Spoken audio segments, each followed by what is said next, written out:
Belajar bersama. Damai Karya 7. Assalamualaikum warahmatullahi wabarakatuh. Apa kabar kalian semua pada hari ini?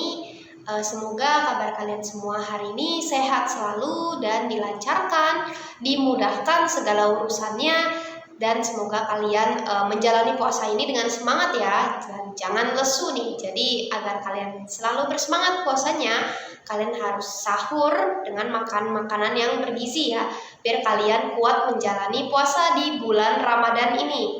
Nah, hari ini kita akan belajar pendidikan Pancasila, yaitu materinya hak dan kewajiban. Nah, kira-kira kalian tahu gak nih, hak itu apa dan kewajiban itu seperti apa sih? Nah, hak dan kewajiban itu dimiliki oleh setiap orang. Hak dan kewajiban itu tidak dapat dipisahkan. Jika seseorang sudah melakukan kewajibannya, maka orang tersebut akan mendapatkan haknya. Contohnya, kalau kalian nanti kalau sudah dewasa gitu ya, kalian bekerja gitu kan, kewajiban kalian bekerja, kalian bekerja, kemudian kewajiban kalian itu menuntaskan pekerjaan kalian. Nah, kalian butuh mendapatkan hak gitu, bukan butuh ya, harus gitu ya. Harus mendapatkan hak, yaitu berupa gaji dari pekerjaan kalian. Itu contohnya. Nah, pelaksanaan hak dan kewajiban itu dapat dilakukan di mana saja. Nah, kira-kira apa sih yang dimaksud dengan hak dan kewajiban, dan kira-kira apa sih hubungan dari hak dan kewajiban ini? Nah, kita akan mempelajari materi tersebut hari ini. Jadi yang pertama itu ada materi pengertian hak dan kewajiban. Jadi setiap orang itu memiliki hak dan kewajibannya masing-masing. Nah, hak setiap orang tidak dapat dihilangkan atau dilanggar oleh orang lain. Jadi hak itu merupakan sesuatu yang mutlak dan dimiliki oleh setiap manusia. Hak dimiliki oleh manusia sejak ia berada dalam kandungan. Hak yang dimiliki oleh setiap orang adalah wujud, perlindungan, dan keberadaannya yang tidak dapat dipaksakan oleh orang lain. Jadi setiap orang harus menghormati dan menghargai hak orang lain. Nah, agar lebih jelas, ini ada cerita berjudul Bermain Mobil-Mobilan. Dapat kalian simak baik-baik ya. Bermain mobil-mobilan. Arif dan Hadi bermain bersama. Mereka bermain mobil-mobilan di teras rumah Arif. Mereka bermain dengan riang dan gembira. Tiba-tiba Danu datang dan berusaha merebut mainan milik Arif. Danu juga mengejek Arif dengan kata-kata yang tidak sopan. Danu berhasil merebut mainan Arif. Arif marah dan merebut kembali mobil-mobilannya yang direbut oleh Danu. Nah, sikap Arif ini menunjukkan cara ia untuk mempertahankan apa yang sudah menjadi miliknya. Jadi mobil-mobilan ini kan punya Arif ya. Dan Danu tiba-tiba datang dan merebut mobil-mobilan ini. Dan sikap Arif ini ya, yaitu mengambil lagi ya mobil-mobilannya, itu merupakan cara dia mempertahankan apa yang sudah jadi miliknya atau haknya. Nah, Arif itu mempertahankan haknya yang direbut oleh si Danu ini ya. Jadi kalian kalau kalian merasa hak kalian itu diambil atau direbut oleh orang lain, jadi kalian harus berusaha untuk mempertahankan ya. Jadi kalau misal hak kalian direbut oleh orang lain, itu kalian harus rebut kembali atau ambil kembali hak kalian, karena itu kan milik kalian gitu ya, yang tidak bisa diambil alih oleh orang lain. Nah, selain hak tuh ada juga kewajiban yang harus dijalankan oleh setiap orang. Jadi kewajiban itu berasal dari kata wajib yang artinya suatu keharusan. Kewajiban adalah sesuatu yang wajib atau harus dilakukan. Jadi kewajiban itu harus dilakukan sesuai dengan norma dan aturan yang berlaku. Dan kewajiban itu harus dilakukan dengan rasa penuh tanggung jawab. Dan kewajiban itu dilakukan untuk menjaga hubungan baik dengan sesama manusia, lingkungan, dan Tuhan. Nah, agar lebih jelas, ada sebuah cerita yang berjudul Membantu Ibu. Kalian bisa mendengarkan dengan baik-baik ya, agar kalian bisa lebih memahami seperti apa sih kewajiban itu. Kalau hak tadi kan ceritanya tentang Arif ya, yang mobil-mobilannya direbut oleh Danu ya. Nah, kalau ini cerita tentang kewajiban, yaitu berjudul Membantu Ibu. Hari Minggu, Ida bangun pagi seperti biasanya. Kemudian, Ida merapikan tempat tidurnya. Setelah itu, Ida membersihkan kamarnya. Hari ini, Ida akan membantu ibu memasak. Ketika sedang memasak, ternyata garamnya habis. Ibu meminta tolong kepada Ida untuk membeli garam ke warung. Ibu memberikan sejumlah uang kepada Ida untuk membeli garam. Ida menerima uang dari ibu dan segera pergi ke warung. Ida harus membelanjakan uang dari ibu untuk membeli garam. Setelah mendapatkan garam yang diminta ibu, Ida pun pulang ke rumah. Ida kembali membantu ibu memasak. Nah, sikap Ida ini merupakan contoh dari pelaksanaan kewajiban. Jadi Ida mempunyai kewajiban untuk membeli garam dengan uang yang diberikan oleh ibunya. Dan Ida ini harus menjalankan kewajibannya, karena jika tidak, Ida pasti akan mendapatkan sanksi gitu dari ibunya ya. Jadi setiap anak itu memiliki kewajiban untuk membantu orang tuanya ya. Nah, kalau di kasusnya Ida ini, Ida itu membantu meringankan pekerjaan ibunya ya, yaitu membantu memasak. Dan kebetulan garam di dapur ini ternyata habis, jadi ibunya pun meminta tolong kepada Ida untuk membeli garam di warung gitu ya. Jadi kalian sebagai anak, kalian memiliki kewajiban untuk membantu menolong orang tua kalian. Karena orang tua kalian kan sudah memberikan rumah, memberikan makanan, memberikan pakaian kalian, pendidikan dan sebagainya. Itu merupakan kewajiban orang tua gitu. Dan kalian juga sebagai anak bisa meringankan gitu ya, meringankan pekerjaan ibu kalian. Kan kasihan kalau ibu melakukan semua pekerjaan rumah sendirian, pasti capek gitu ya. Dan pelaksanaan hak dan kewajiban ini berlaku di mana saja nih, baik itu di rumah, di sekolah, maupun di lingkungan masyarakat. Dan pelaksanaan hak dan kewajiban ini juga berlaku dalam kehidupan berbangsa dan bernegara. Jadi sebagai warga negara yang baik, kita harus memahami hak dan kewajiban. Jadi hak dan kewajiban sebagai warga negara itu secara khusus diatur dalam Undang-Undang Dasar Negara Republik Indonesia tahun 1945.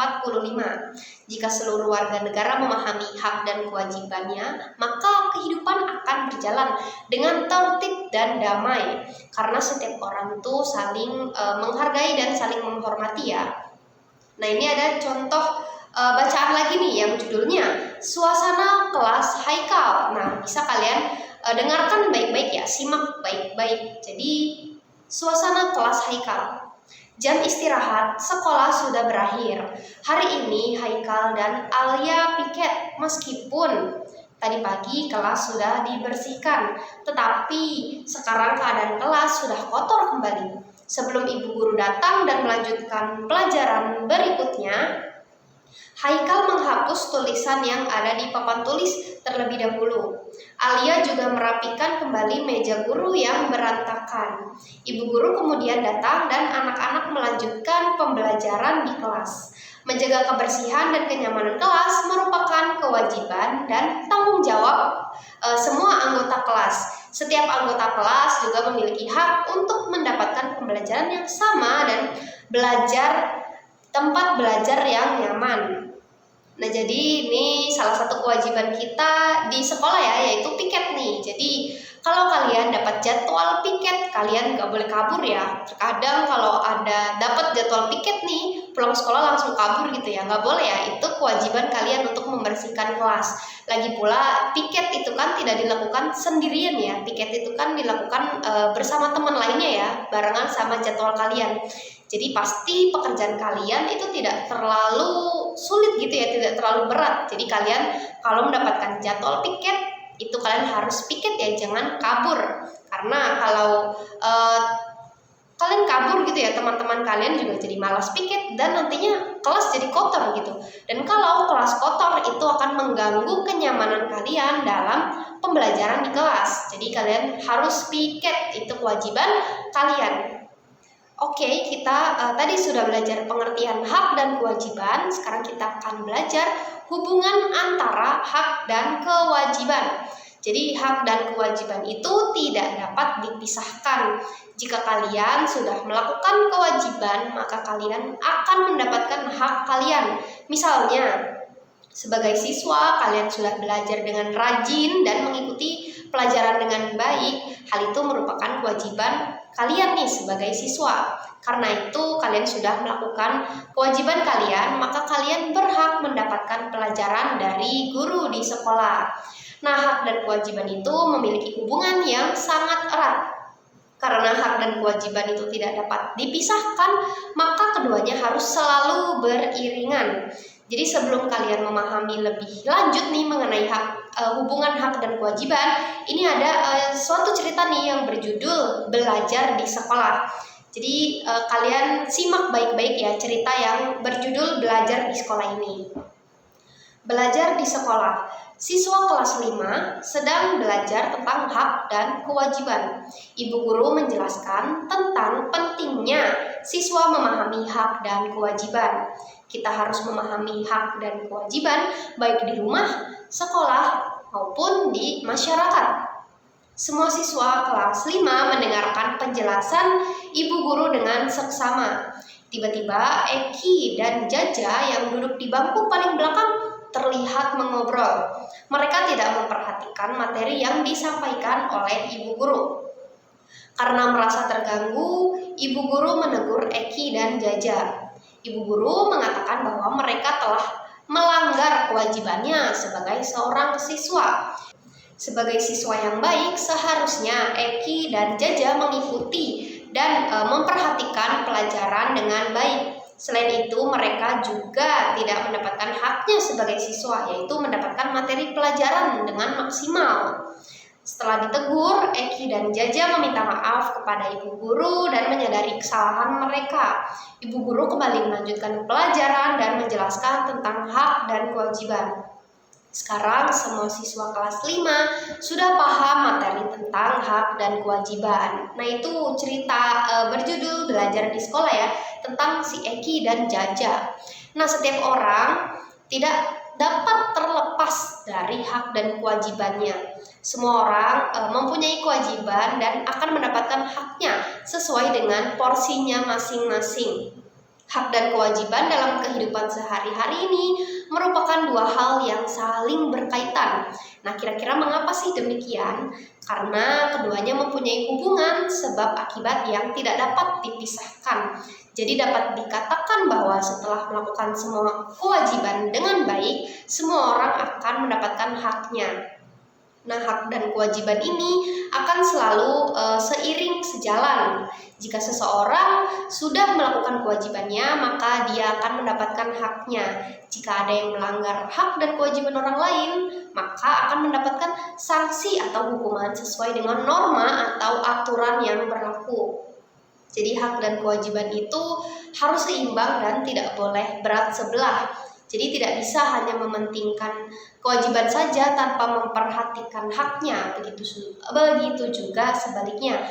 Tidak bisa hanya meminta hak saja tanpa melakukan kewajibannya. Contohnya ada orang yang hanya menuntut haknya saja, tetapi tidak mau menjalankan kewajibannya. Maka hal ini tentu saja tidak dapat dibenarkan ya. Karena seseorang tidak akan mendapatkan haknya kalau tidak menjalankan kewajibannya. Nah, jadi hak ada dalam kewajiban dan kewajiban terikat dengan hak. Dapat disimpulkan bahwa hak adalah sesuatu yang wajib didapat dan kewajiban yang harus dilakukan adalah hak bagi semua orang. Jadi hak dan kewajiban itu tidak dapat dipisahkan satu sama lain. Jika ada hak yang didapat, tentunya ada kewajiban yang sudah dijalankan. Baik, segitu saja materi kita hari ini tentang pengertian hak dan kewajiban dan juga hubungan antara hak dan kewajiban. Jadi kalian harus menjalankan kewajiban-kewajiban kalian untuk mendapatkan hak kalian. Jadi jangan menuntut hak kalau kewajiban kalian tidak dilaksanakan dengan baik. Oke, segitu saja materi kita pada pelajaran pendidikan Pancasila pada hari ini. Terima kasih untuk kalian yang sudah menyimak materi ini dengan baik. Wassalamualaikum warahmatullahi wabarakatuh.